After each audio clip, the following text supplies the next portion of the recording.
اور زمین میں ڈال دو۔ جب سارے بیٹوں نے مل کر بیج زمین میں ڈال دیے تو کسان نے کہا، آؤ اب وضو کرو اور نماز پڑھ کر اللہ تعالیٰ سے دعا کرو کہ اللہ بارش فرمائے۔ سب نے وضو کیا، نماز پڑھی اور بارش کی دعا کی۔ اللہ نے ان کی دعا قبول کی اور خوب بارش ہوئی، اور کچھ ہی دنوں میں زمین میں پودے اگنے شروع ہو گئے۔ کسان نے اپنے بیٹوں سے کہا، دیکھو یہ ہے وہ خزانہ جس کا میں نے تم سے کہا تھا کہ جب کوئی شخص محنت کرتا ہے تو اس کا پھل اس کو ضرور ملتا ہے۔ پیارے بچوں، طرح طرح کے پرندے اور جانور پالنے کا شوق تھا۔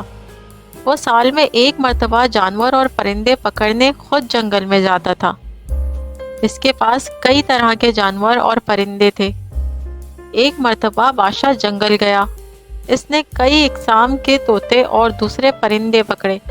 بادشاہ کی نگاہ ایک ہرن پر پڑی۔ اس نے پھندا ڈالنے کی رسی ہاتھ میں لی اور گھوڑا دوڑا دیا۔ ہرن بھاگتا بھاگتا جھاڑیوں میں گم ہو گیا۔ بادشاہ کے ہاتھ نہیں لگا۔ وہ نا امید ہو کر لوٹنے لگا، لیکن رستہ بھول گیا۔ ہرن کے پیچھے پیچھے وہ بادشاہ اپنے ساتھیوں سے نہ جانے کتنی دور آ گیا تھا۔ اس کے چاروں طرف پیڑ ہی پیڑ تھے۔ اس نے سوچا، یہاں جنگل میں رکنا ٹھیک نہیں ہے، کسی ایک سمت آگے بڑھوں، شاید رستہ مل جائے اور شاہی محل پہنچ جاؤں یا اپنے ساتھیوں سے جا ملوں۔ یہ سوچ کر بادشاہ ایک سمت چل پڑا۔ بادشاہ کو چلتے چلتے بہت دیر ہو گئی تھی، مگر کوئی رستہ اب تک نہیں ملا۔ سورج بھی غروب ہو رہا تھا۔ سورج ڈوبنے سے پہلے بادشاہ کو ایک پگڈنڈی مل گئی۔ وہ گھوڑا موڑ کر پگڈنڈی پر تیزی سے چلنے لگا۔ کچھ دوری پر اسے اجالا نظر آیا۔ بادشاہ اسی طرف بڑھتا گیا۔ قریب پہنچنے پر اس نے دیکھا کہ ایک جھونپڑی کے آگے ایک کسان اور اس کی بیوی بیٹھے ہوئے تھے۔ کسان بادشاہ کو دیکھ کر حیرت میں پڑ گیا اور ہکلاتا ہوا بولا، جہاں پناہ آپ یہاں؟ بادشاہ بولا، میں پرندے پکڑنے آیا تھا، ایک ہرن کے پیچھے بھاگتے ہوئے رستہ بھول گیا ہوں، اب رات میں یہیں گزارنا چاہتا ہوں، سویرے چلا جاؤں گا۔ کسان بے چین ہو کر بولا، جہاں پناہ یہ سب آپ ہی کا دیا ہوا ہے، مگر آپ یہاں کیسے ٹھہریں گے؟ میرے پاس تو ایک اچھا بستر بھی نہیں ہے۔ تو کیا ہوا؟ بادشاہ نے کہا، اگر میں کسان ہوتا تو کیا شاہی محل ہی کے ملائم بستر پر سوتا؟ کسان نے بادشاہ کا گھوڑا ایک درخت سے باندھ دیا اور اس کے کھانے کو کچھ گھاس بھی ڈال دی۔ بادشاہ نے کسان سے پوچھا، تمہارا نام کیا ہے؟ میرا نام امانت ہے جہاں پناہ۔ اچھا، کچھ کھانے کا سامان ہو تو لے آؤ، بھوک لگ رہی ہے۔ جناب، میرے پاس آپ کے کھانے کے لیے کچھ بھی نہیں ہے، چند سوکھی روٹیاں ہیں، وہ آپ کھا نہیں سکتے۔ میں کھا لوں گا، تم لے آؤ۔ کسان حیرت زدہ ہو کر صبح کی بنی ہوئی روٹیاں لے آیا۔ بادشاہ نے روٹی کھا کر پانی پیا اور خدا کا شکر ادا کیا۔ تھکاوٹ کی وجہ سے اسے جلد ہی نیند آ گئی۔ صبح جانے کی تیاری کرتے ہوئے بادشاہ نے بولا، امانت، تم کبھی محل کی طرف آؤ تو مجھ سے ضرور ملنا، اب رستہ بتا دو، میں چلوں۔ امانت جب بادشاہ کو راہ دکھا کر لوٹا تو اس نے بیوی کے ہاتھ میں سونے کی زنجیر دیکھی۔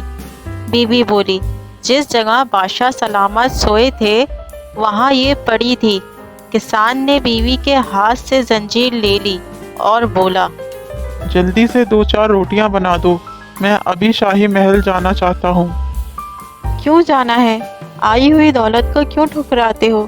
اس کی بیوی بولی، ہم نے کوئی چوری تھوڑی ہی کی ہے۔ امانت نے زنجیر کو الٹ پلٹ کر دیکھا، اس میں ایک چمکدار ہیرا بھی لگا ہوا تھا۔ بیوی کی بات سن کر وہ غصے سے بولا، اپنی زبان کو لگام دو، یہ زنجیر نہ تیری محنت کی کمائی کی ہے نہ میری محنت کی کمائی کی ہے، میں اسے ضرور واپس کرنے جاؤں گا۔ اب مزید کچھ بولنے کی ضرورت نہیں ہے، چپ چاپ روٹیاں بنا دو۔ اسی دن شام تک امانت شاہی محل پہنچ گیا۔ پہرے دار نے اسے دروازے پر ہی روک دیا۔ وہ اسے اندر جانے نہیں دے رہا تھا۔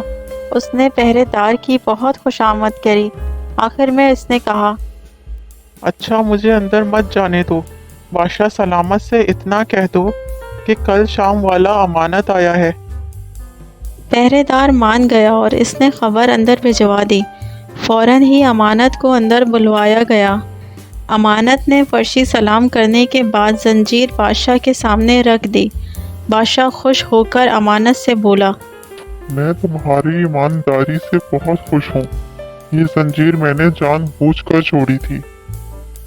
جی جناب، جان بوجھ کر؟ ہاں، میں تمہاری ایمانداری کا امتحان لینا چاہتا تھا۔ تم کامیاب ہو گئے ہو، اس لیے انعام کے مستحق ہو۔ دیکھو، ایسا ہے کہ شاہی محل میں ایک خزانچی کی ضرورت ہے۔ میں تمہیں اس عہدے پر رکھنا چاہتا ہوں۔ کیا تمہیں منظور ہے؟ جناب کا غلام ہوں، جو حکم دیں۔ ویسے جہاں پناہ اس عہدے کے لائق میں نہیں ہوں، پھر بھی آپ جو کہیں گے میں تعمیل کروں گا۔ اور پھر دوسرے دن سے خزانچی کا عہدہ امانت نے سنبھال لیا۔ کسی نے سچ کہا ہے کہ ایمانداری کا پھل میٹھا ہوتا ہے۔ پیارے بچوں، یہ کہانی ہے ایک باپ بیٹے کی جو اسکوٹر پر کہیں پر جا رہے ہوتے ہیں۔ تبھی جو باپ ہوتا ہے اس کی نظر پڑتی ہے روڈ کے سائیڈ میں کچھ لڑکوں کے اوپر جو کہ کیچڑ میں کچھ ڈھونڈ رہے ہوتے ہیں۔ تو اپنا اسکوٹر وہاں پر روکتے ہیں اور جا کر کے ان سے پوچھتے ہیں کہ بیٹے کیا ڈھونڈ رہے ہو یہاں پر؟ تو ان میں سے ایک بولتا ہے کہ آپ کو دکھ نہیں رہا ہے کہ یہ سامنے سونے کا پھل ہے، ہم اس کو پانے کی کوشش کر رہے ہیں۔ اس کی یہ بات سنتے ہی پتا کا دھیان جاتا ہے اس سونے کی پھل کی طرف جو چمک رہا ہوتا ہے۔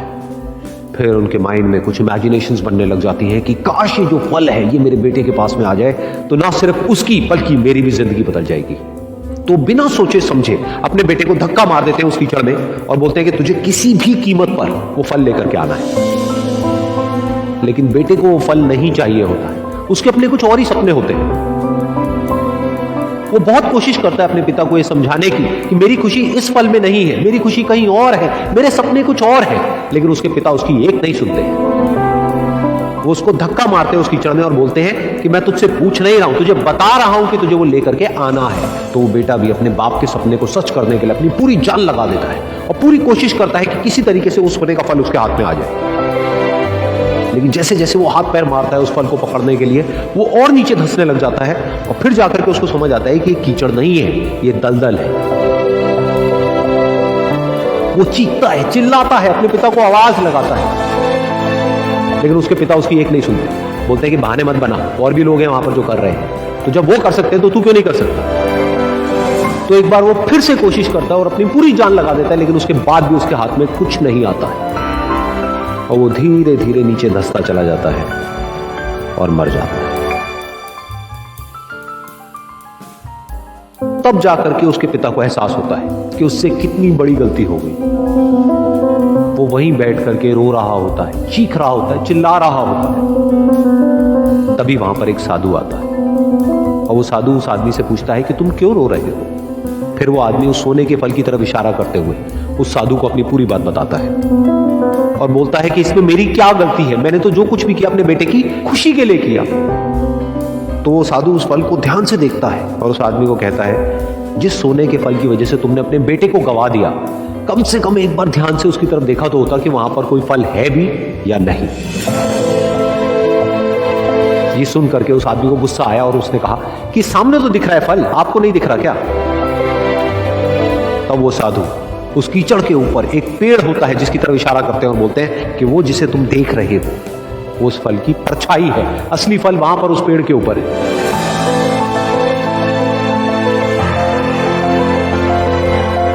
پھر وہ سادھو اس آدمی کو بولا کہ اپنے بیٹے کو زبردستی دھکا دینے کی بجائے اور اس کو بتانے کی بجائے کہ تیری خوشی کس میں ہے، اگر تم نے اس سے پوچھا ہوتا کہ بیٹا تو بتا تو کیا کرنا چاہتا ہے اور تیری خوشی کس میں ہے، تو نہ صرف تمہارا بیٹا زندہ ہوتا بلکہ ہو سکتا ہے کہ اس کے ہاتھ میں وہ اصلی سونے کا پھل بھی ہوتا۔ پیارے بچوں، امید ہے آج کی کہانی آپ سب کو بے حد پسند آئی ہوگی۔ ہمارے ساتھ جڑے رہنے کا شکریہ۔ ملتے ہیں اب ایک نئی کہانی کے ساتھ۔